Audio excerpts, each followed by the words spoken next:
โตห่อส้มค่อยนะส้มเหนืออันนี้นะอืม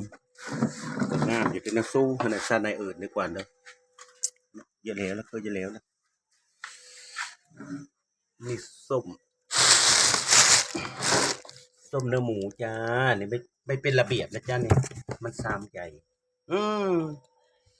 กดไลค์กดติดตามให้ได้เห็นว่าก็อย่ากระกระโดดหลายอย่าลิ้นตู่ซัมสรพงษ์ชาตรีเจโรนี่แน่พูดแล้วนึงโตเบิ่งเอาละยังลืมห่อเลยเพราะเฮ้เรามืดไปแล้วมืดไปแล้วจะละเลียนะ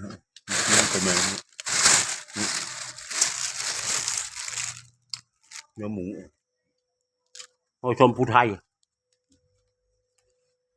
อันนี้เล่าเก็บสมัยผู้ไทยได้ไม่จะโต๊ะทำไมก็ฉันพิษชมเปิดฉันพิษจะโอ้ยเบิ่งมึงไปจองแพง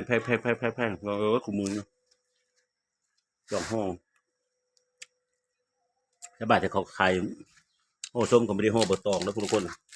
นี่ตัวดัง3Jแล้วดิ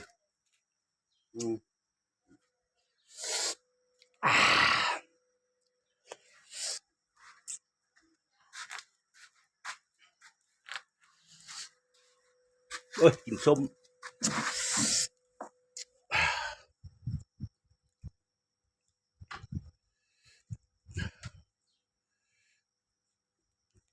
บ่มีกองหน้าเนาะเห็นเลยสุ